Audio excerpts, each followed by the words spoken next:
Hey everybody, this is William from the Godzilla Files coming at you today with a new video, and today we're going to be talking about Destroy All Monsters. So there's two reasons why I want to do this video. The first is a pretty obvious one. We are celebrating this great Showa film's 50th anniversary this year, but the other reason is I got to see this film in theaters for the first time. So I thought it would be fun to kind of talk about my experience at the theaters and kind of tell you my thoughts about this film overall. So let's just jump right into this, and I want to start off by talking about my experience at the movie theater. So the first thing I want to talk about is meeting other Godzilla fans. I won't lie, most of my friends are not Godzilla fans. They don't really care too much about kaiju films in general. So when I go to these events and I can meet other fans, I take full advantage of it. And the reason why is because these are people I can actually talk to about, things that I like. So it's always such a great experience. It's sort of like, I almost want to compare it to G-Fest in some ways, where you kind of get to meet people and talk to people that all share your love for kaiju films. So that's always great. Now the theater that I saw it in was not multi-cinema chain kind of deal like AMC. This was just a small mom and pop kind of theater. And they play a mix of today's films and also special showings of older films. And I happened to see on their schedule that Destroy All Monsters was playing, so I quickly got a ticket. It was a lot of fun. This is not my first Showa Godzilla film that I saw in theaters. I happened to see King Kong vs. Godzilla this past year with my dad, and it was such a great experience. So I was trying to find other experiences like it, and I just happened to get lucky with this one. Some of the interesting things that I noticed was that this actually skewed older.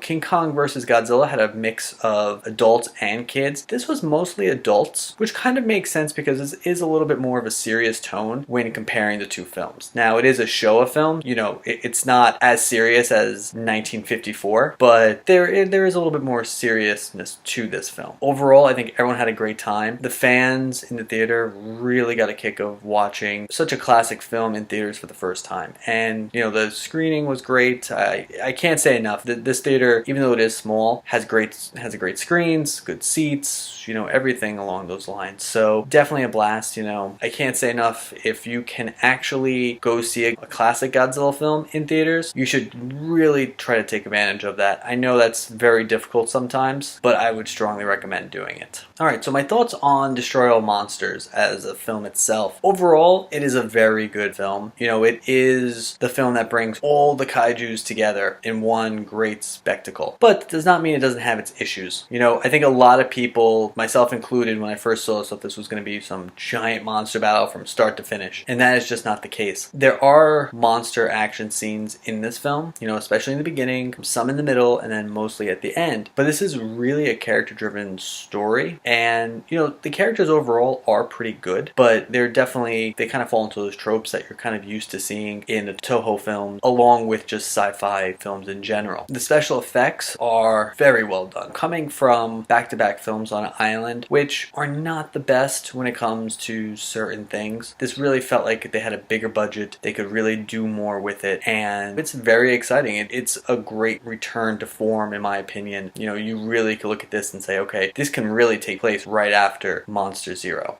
All the kaiju are here, and I love some of the things that they did. Like the whole idea of Monsterland is great. I think that's such a unique idea, and it makes sense just keeping all the kaiju in one place. It also gives us an opportunity to see kaiju that we haven't seen in a very long time, like Baran or Baragon. So, being able to see them, and even Gorosaurus, I should say, those are all kaijus that were not really ever part of the Godzilla universe up until now. I like the fact that they all are part of it now. It is almost like the first cinematic universe in some ways. When all the kaiju attack Tokyo is such an amazing scene. The destruction that they're causing, and the army, I should say, because the army misses them quite often. When you look at it, the miniatures are fantastic. Seeing all these different kaiju on the screen at once is something that I don't think any of us would have ever expected. That whole entire attack scene, I think, works really well. Even the other attack scenes where they're attacking different cities, I've always found that scene to be so great. I wish there was more of that, because what would it be like for Godzilla to attack New York, or Rodan, or, to attack Moscow? There's so many possibilities that I would love to have seen more of that. And of course, the final battle. You know, King Ghidorah versus all the other Earth kaiju. It's amazing. You know, I feel bad for King Ghidorah. He really gets beat up in this one. He gets annihilated by all of them, unfortunately. You know, it's a perfect end to the Showa period, which was what they were planning on doing. But, you know, obviously this movie made enough money and they kind of continued on with the series. And that's the thing about this film. And I think when you look at it in that light, is that this was supposed to be the end of the Showa period. It really does work as a film that wraps up everything. You know, it wraps up the storyline about King Ghidorah. It wraps up Godzilla's storyline. You know, it really does close everything off perfectly. So in that situation, I wish they almost didn't keep going, but you know, what are you gonna do? Finally, you know, the music is another great piece to this film. It has all the classic themes and kind of even rework some of them as well. It is a real big celebration of the whole entire genre up until that point. You know, they take themes from all of Toho's classic kaiju films. So overall, I have to say that I think this is definitely a kaiju film that fans should really watch. I do think people would be pleasantly surprised. You know, I think people have to understand that this film is not a huge monster battle, but it does have a lot to offer, in my opinion. Alright everybody, tell me in the comments below what you thought about this film. Is this one of your favorite Showa films, or is this one that you don't particularly like? And as always, I hope you enjoyed this video, and I'll see you all soon.